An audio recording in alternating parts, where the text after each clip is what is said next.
យកលុយមកឲ្យហើយគាត់រៀបចំការងារគាត់ធ្វើទៅទៀតគាត់ធ្វើគាត់អត់មានចង់បានអីទេគាត់រៀបចំការងារធ្វើដោយការយល់ដឹងដោយផ្ដើមចេញអំពីដួងចិត្តរបស់គាត់គឺដួងចិត្តចង់ជួយសង្គ្រោះប្រទេសជាតិមែនតើ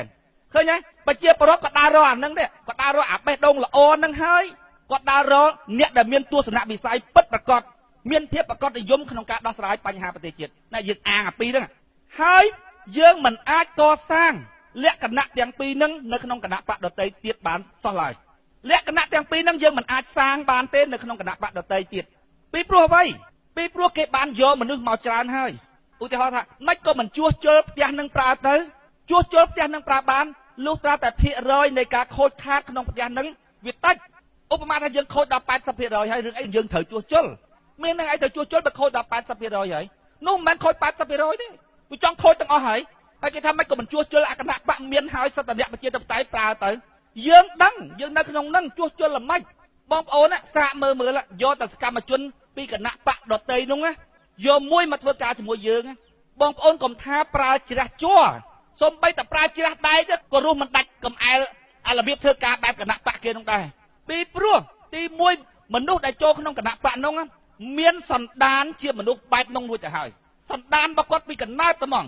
គឺគាត់ជាមនុស្សដែលមកស៊ីឈ្នួលបំរើនយោបាយឲ្យតែបានលុយគឺគាត់ធ្វើគាត់មានសន្តានបែបហ្នឹងទី2គាត់រស់នៅក្នុងគណៈបកដែលប្រើរបៀបស៊ីឈ្នួលនឹងយូរហើយអញ្ចឹងដោះមិនជ្រះទេសកម្មជនរបស់ខ្ញុំនៅខេត្តព្រៃវែងមកពីគណៈបកសំស៊ីតែមួយគត់មកតែមួយគត់ថាពីរចុះមិនពីរនោះខ្ញុំមិននិយាយម្នាក់ទៀតនោះគាត់ល្អតាំងពីយូរមកតាំងពីនៅក្នុងគណៈបកសំស៊ីនោះគាត់មានបញ្ហាឆ្លោះមួយគេដូចតែខ្ញុំចឹងដែរគាត់ចេញមកជាមួយយើងមួយទៀតហ្នឹងគឺខ្ញុំធ្លាប់នៅក្នុងគណៈបកសំស៊ីហ្នឹងពីព្រោះគេប្រើលុយដើម្បីទិញសកម្មជនឲ្យធ្វើការយើងក៏ប្រើលុយដូចគ្នាចឹងដែរដល់ពេលវាឃើញខ្ញុំទលាយពេលដែលខ្ញុំចេញពីគណៈបកនោះមកវាមកតាមពីព្រោះវាដឹងថាវាមកបានលុយខ្ញុំព្យាយាមមែនតើយកជ្រះដុសឲ្យដុសទៀតដុសឲ្យដុសទៀតដុសវាមិនជ្រះតែហ្មងដុសវាមិនជ្រះខ្ញុំលើកឧទាហរណ៍ខ្លះឲ្យបងប្អូនដឹងកាលមុននោះខ្ញុំជិះឡានទៅខេត្តថ្ងៃនោះវាដាច់ស្ពានបើដាច់ស្ពានគេធ្វើទូកវៀងដល់ពេលធ្វើទូកវៀងអញ្ចឹងទៅយើងឆ្លងឡានទៅយើងអត់ដឹងតម្លៃទូកហ្នឹងឯងមិនដឹងប្រមាណព្រោះវាមិនដែលដាច់បងស្ពានហ្នឹងដល់ពេលអញ្ចឹងយើងជិះទូកហ្នឹងវៀងស្ពានហ្នឹងដល់ជិះទូកវៀងស្ពានហ្នឹងសកម្មជនរបស់យើងនឹងនាំផ្លូវទៅណាពេលដែលយើងចុះពីខាងលើទៅហ្នឹងគេថានាំផ្លូវហើយនាំផ្លូវលោកធំនាំផ្លូវមេគេទៅហើយណាព្រោះខាងនោះគេប្រើថាថ្នាក់ដឹកនាំតែថ្នាក់ដឹកនាំចុះទៅមូលដ្ឋានគឺគេទៅហើយពួកយើងអត់មានថ្នាក់ដឹកនាំទេមានសហការីមានថាអ្នកធ្វើការទាំងអស់គ្នាអត់មានកូនមានចៅអត់មានពីណាមកបម្រើពីណាប៉ុន្តែកាលនោះគេថ្នាក់ដឹកនាំឲ្យតែមេចុះទៅគេមកនាំទៅហើយដល់ពេលឆ្លងអាទូកហ្នឹងទៅណាឆ្លងអាស្ពានដាច់ហ្នឹងទៅយើងសួរម្ចាស់ទូកហ្នឹងទៅយកប្រមាណតម្លៃទូកហ្នឹងប្រមាណគាត់អេះអញហើយយើងមើលទៅអាកញ្ចក់មើលខាងក្រោយណាយើងមើលទៅចេះឃើញអាសកម្មជនហ្នឹងវាឈរខាងក្រោយនោះវាឈរវាធ្វើដៃធ្វើជើងតាមពិតគេយកតែ 5000 ទេវាឲ្យយក 20000 វាធ្វើដៃចេះហើយយើងមើលតាមអាកញ្ចក់មើលខាងក្រោយយើងឃើញសកម្មជនរបស់យើងនៅក្រោយនោះវាធ្វើដៃចេះឲ្យយកឃើញទេយើងគ្រាន់តែឃើញដឹងបាត់ហើយអាម្នាក់ហ្នឹងវាមកតាមយើងតសប្ងៃហ្នឹងមកដល់បើនិយាយពីរឿងជាតិឡើងកាន់ក្បាលមីក្រូគ្មានមិនណានិយាយជាតិដល់ទេនិយាយពីជាតិនោះជាតិយួននៅដីខ្មែរបញ្ហាពុកអលួយបងប្អូនមើលចេះចង់ចុះពីព្រោះអីវាស្ទាត់ជំនាញតាំងពីនៅគណៈបកសំស៊ីម៉េះវានិយាយតែចឹងហើយបងប្អូនស្ដាប់អត់ទាន់ថាអូអានឹងស្នេហាជាតិណាអត់ទេអ្នកស្ម័គ្រចិត្តរបស់យើងមកប្រជុំអីហ្នឹងឲ្យតែវាឡើងមកពីព្រៃវែងទៅវិញវាទាសហុយយ៉ាងតិចបំផុតក៏ $20000 ដែរ$10ដែរហើយអ្នកស្ម័គ្រចិត្តរបស់យើងផ្សេងមកទៅចូលលុយទាំងអស់តែវាមួយហ្នឹងគឺចម្លែកលៀងមិនជ្រះហ្មងក្អែលមួយហ្នឹងលៀងមិនចេះជ្រះហ្មងបញ្ហារបស់វាគឺសពគ្រប់ទាំងអស់វាសុំផ្លាកមួយទៅដាក់ខ្ញុំថាអត់ឲ្យដាក់ផ្លាកពីព្រោះអញធ្លាប់ដឹងហើយគណៈបកសំស៊ីនោះអញដឹងហើយមិនតិចដួលមិនតិចថាខូចជើងខូចអីឲ្យ$10 $20ធ្វើជើងអត់ក្រាន់ទេតិចដួលទិញអាជើងនេះពុកទិញអាជើងនោះបញ្ហាអត់ទេអញអត់ឲ្យទេអត់ឲ្យផ្លាកហ្នឹងទៅគេទាផ្លាកហ្នឹងទៅតបាន3ខែមិនតាន់ទេការទៅដបងដៃហ្នឹងឲ្យ20រៀលទៅលើកមួយចៃផ្លាកហ្នឹង3ខែមិនតាន់ទេថាពុកជើងមកសុំទៅទៀតសុំ10រៀល20រៀលទៅយើងប្រាប់ថាអូយពិបាកណាមិនបាច់លើកទេឥឡូវលើកយកទៅទុកក្នុងផ្ទះគ្រាន់តែលឺអ្នកស្ម័គ្រចិត្តរបស់យើងទូរស័ព្ទនៅខេត្តព្រៃវែងគាត់ទូរស័ព្ទមកតើសើកម្មវិធីយើងគាត់ចូលលុយចូលអីវារលេខទូរស័ព្ទទៅតឃើញដល់ពេលទៅវាទៅប្រូថាឥឡូវផ្លាកនឹងដួលហើយមីហ្នឹងគាត់សួរថាប្រមាណដើម្បីទៅលើកផ្លាកនឹងវិញគាត់មិនចង់ឲ្យពិបាកដល់យើងគាត់សួរផ្ទាល់ទៅហ្មងវាទា$100គាត់តែជើងវាមកវាថាមីងឯងកុំផ្ញើលុយតាមពីហ្នឹងផ្ញើលុយតាមខ្ញុំតែអញ្ចេះទៅផ្ញើអីទៅគណៈបកហ្នឹងយ៉ាងម៉េចអានេះខូចអញ្ចេះអានោះខូចអញ្ចោះវាចាក់រកឆ្កឹះស្គៀតែមួយនឹងសោះហ្នឹងលៀងមិនជ្រះហ្មងខ្ញុំថាឆ្អែតឆ្អន់ហើយពេលដែលឃោសនាមកសុំមីក្រូទៅ យកទៅខេត្តហ្នឹងខ្ញុំប្រាប់ថាអញស្គាល់កាយឲ្យច្បាស់ណាស់ហ៎អញស្គាល់កាយឲ្យច្បាស់ណាស់កុំយកទៅតែយកទៅមិនយកមកវិញទេអញស្គាល់ហើយពួកគណៈបកសំស៊ីអញស្គាល់ហើយមកធ្វើការគឺមករកប្រយោជន៍ពីគណៈបកទៅភ្លាមតែមកអញស្គាល់អស់ហើយគណៈបកផ្សេងគឺសិតតែរបៀបហ្នឹងទាំងអស់កុំយកទៅឲ្យសោះវាទាយកទៅគេថាយកទៅចាក់ខ្ញុំថាចាំមើលហើយចាំមើលបើចាក់ហើយពេលក្រោយឃោសនាអត់យកមកឲ្យវិញទេបងខ្ញុំយកមកឲ្យបងខ្ញុំដឹងតែយកមកឲ្យខ្ញុំថាអញទាយកៅហើយខ្លោចអត់មានយកមកឲ្យវិញទេដល់ពេលទីបំផុតចប់ឃោសនាគេយកមកឲ្យអស់មីក្រូសល់តែវាមួយសួរតែមីក្រូទៅណាហើយវាថាមីក្រូខូចបាត់ហើយកបិតកពីវខ្ញុំស្រែកភ្លាមខ្ញុំថាអញស្គាល់កាយឲ្យអញច្បាស់ណាស់ខូចក៏ដោយយកមកវាប្រាប់ថាម៉េចទេវាថាឥឡូវហ្នឹងមិនត្រឹមតែខូចទេកបិតកពីវពេលហ្នឹងល្អិលភ្លៀងល្អិលអីដួលឡើងខ្ទេចអស់ហើយឡើងកបិតកពីវមីក្រូអស់ហើយដល់ពេលយើងសួរតាថៃបានវាទៅកបិតកពីវដល់អញ្ចឹងវាមិនថាខ្លួនវាធ្វើដួលទេវាថាបេក្ខជនតំណាងរាស្ត្ររបស់យើងម្នាក់នៅខេត្តបៃវែងអ្នកធ្វើដួលជិះទៅកបិតកពីវខ្ទេចខ្ទីខូចអស់ហើយខ្ញុំថាឥឡូវកបិតកពីវក៏ដោយយកមកដល់ស្នាក់ការទាំងមញ៉េទាំងមីក្រូយកមកគេយកមកអស់ហើយគ្រប់កន្លែងទាំងអស់អ្នកស្ម័គ្រចិត្តរបស់យើងយកមកអស់ហើយនៅសល់តែវាមួយហ្នឹងវាអត់យកមកវាថាណោះឥឡូវហ្នឹងអ្នកក្នុងភូមិនោះគេឃើញកម្មវិធីរបស់យើងល្អពេកឥឡូវគេយកមីក្រូទៅជួសជុលចាក់ឲ្យក្នុងភូមិហ្នឹងហើយថាអត់ជឿឯងទេទៅយកមកដល់ពេលអញ្ចឹងទៅមានអ្នកស្ម័គ្រចិត្តរបស់យើងនៅអ្នកលឿងឲ្យទៅយក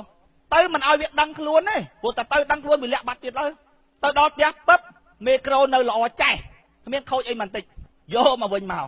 ប៉ុន្តែបើសិនណាជាវាឡើងនិយាយក្បាលមីក្រូវិញវានិយាយថាវាស្រឡាញ់គណៈបកសម្ព័ន្ធដើម្បីប្រជាធិបតេយ្យខ្លាំងណាស់ចុងក្រោយបំផុតខ្ញុំញាត់ឲ្យវាថាម៉េចទេខ្ញុំថាបើហែងស្រឡាញ់គណៈបកសម្ព័ន្ធដើម្បីប្រជាធិបតេយ្យបើស្រឡាញ់ខ្លាំងមែនតើណាចង់ឲ្យគណៈបកនឹងរីកចម្រើនណាកុំចូលគណៈបកនឹងឲ្យសោះតែចូលឯងមួយមកមនុស្សល្អច្រើនណាស់ចេញទៅវិញព្រមគេឃើញថាមនុស្សធ្វើឯងនឹងមាននៅក្នុងក្រុមនឹងគេមិនគ្រប់គ្រងទេបើហែងស្រឡាញ់ពិតប្រាកដឲ្យកុំចូលក្រុមនឹងអីបងប្អូនហើយលៀងមិនជ្រះក្អែលទេលៀងមិនជ្រះក្អែលទេពួកយើងចង់កែសង្គមដូច្នេះយើងត្រូវកែសកម្មជនកែអ្នកស្ម័គ្រចិត្តរបស់យើងពូជរបស់យើងជាពូជសុចរិតទៀងត្រង់ពូជខ្មែរយើងសុចរិតទៀងត្រង់ភក្តីភាពភេតរភាពពូជខ្មែរយើងអញ្ចឹងប៉ុន្តែពូជនឹងសប្ងៃណាអត់អាចប្រកួតប្រជែងជាមួយពួកខូចបានទេមនុស្សខូចរស់នៅស្រួលណាស់ក្នុងសង្គមហ្នឹងមនុស្សល្អល្មមឥឡូវរៀនធ្វើខូចអស់ហើយអ្នកល្អខ្លាំងមែនតើនៅទីក្រុងលែងបានរត់ទៅនៅតាមជនបទតែមិនចេះរស់នៅជាមួយគេពូជខ្មែរយើងពូជល្អណាស់ប៉ុន្តែនៅក្នុងសង្គមវាមានភាវៈធម៌ពីរល្អនិងអាក្រក់កាលណាភាវៈអាក្រក់ហ្នឹងវាប្រកួតឈ្នះឡើងកាន់ការងារប្រទេសជាតិភាវៈល្អហ្នឹងរត់ចោលស្រុកហើយរៀបដូចកទេលហើយបើចង់រស់ស្រួលត្រូវតែរៀនរស់តាមភាវៈអាក្រក់ណែប្រទេសខ្មែរយើងស្ថិតក្នុងស្ថានភាពបែបហ្នឹងអញ្ចឹងបានពូជសុចរិតពូជភេទរភាពពូជភក្តីភាពហ្នឹងចាំបាត់ហើយខ្មែរឥឡូវ1គីឡូសល់8ខាំហើយធ្វើគុណបានទោសហ៊ានទៅឲ្យលុយខ្ចីមើលបំស៊ីដាច់ម៉ាត់ហ្មងខ្មែរយើងឥឡូវគឺអញ្ចឹងខ្មែរយើងពីដើមអត់អញ្ចឹងទេហេតុអ្វីបានយើងទៅអញ្ចឹងពីព្រោះសភាវៈអាក្រក់នឹងឡើងកាន់ការងារប្រទេសជាតិយូរហើយគ្រប់តែសៃតសងទាំងអស់គេឲ្យយើងរៀនរស់នៅតាមគេឥឡូវយើងចង់កសាងសង្គមមួយថ្មីយើងត្រូវកសាងធនធានមនុស្សជាមុនសិនអញ្ចឹងបានពួកយើងអ្នកណាមួយមកដាក់គំនាបឲ្យពួកយើងធ្វើតាមគេដោយយកស្លឹកឆ្នោតមកគំនាបកំហែងយើងអត់ព្រមទេយើងអត់នៅក្រោមគំនាបរបស់អ្នកឯងទេបើមកសុំមកជាមួយហេតុផលណែបើលោកឯងមិនធ្វើតាមខ្ញុំអញ្ចេះអ្នកក្រុមខ្ញុំប៉ុណ្ណេះអ្នកមិនបោះឆ្នោតឲ្យទេអត់មានគម្រាមកំហែងយើងបានទេពួកអីព្រោះយើងត្រូវការកសាងធនធានមនុស្សថ្មីដើម្បីយកទៅកសាងសង្គមជាតិរបស់យើងឡើងវិញណែយើងអាងភាពបរិសុទ្ធរបស់យើងនេះមួយបេះដូងបរិសុទ្ធរបស់យើងនេះមួយហើយបេះដូងហ្នឹងមិនមែននិយាយដោតទៅតំណាងក្រុមទេណាសូម្បីតែអ្នកស្ម័គ្រចិត្តរបស់យើងហ្នឹងបេះដូងរបស់គាត់ប្រកួតប្រជែងជាមួយសកម្មជនរបស់គណៈបកដទៃបានមានន័យថាតសៃតសូងឈើទាំងអស់នៅក្នុងក្រុមរបស់យើងអ្នកខ្លះគ្នាខ្សោយមែនផ្នែកបញ្ញាផ្នែកចំណេះដឹងគ្នាខ្សោយមែនខ្ញុំទទួលស្គាល់ប៉ុន្តែរឿងបេះដូងបរិសុទ្ធមួយក្រុមយើងល្អយកទៅប្រកួតប្រជែងជាមួយសកម្មជនរបស់គណៈបកដទៃគឺប្រកួតប្រជែងបានហ្មង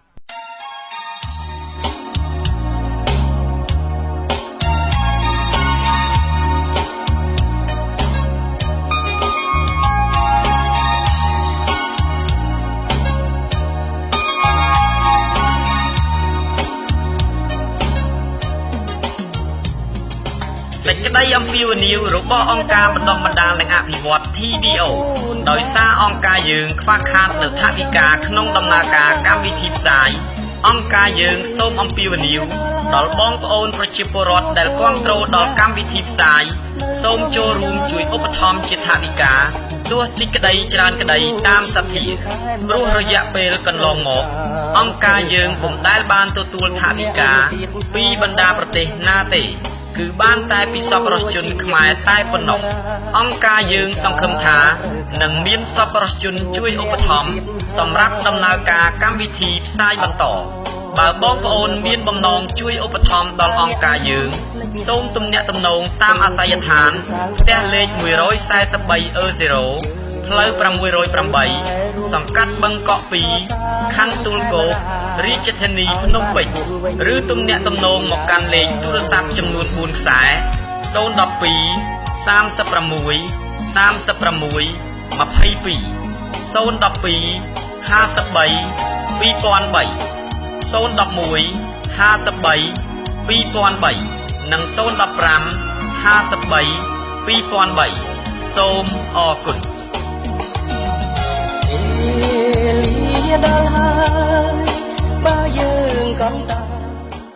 ប្រជាពលរដ្ឋគាត់ដើររកបេះដូងបរិសុទ្ធហ្នឹងរកបេះដូងអ្នកស្នេហាជាតិពិតប្រាកដហ្នឹងហើយនឹងពួកអ្នកមានទស្សនវិស័យប្រកបនិយមច្បាស់លាស់ក្នុងការដោះស្រាយបញ្ហាប្រទេសជាតិតែពីរចំណុចហ្នឹងអាចដឹកនាំប្រទេសទៅបានណាផ្ដើមចេញអំពីបេះដូងជាបេះដូងបរិសុទ្ធចង់ជួយប្រទេសពិតប្រាកដមែន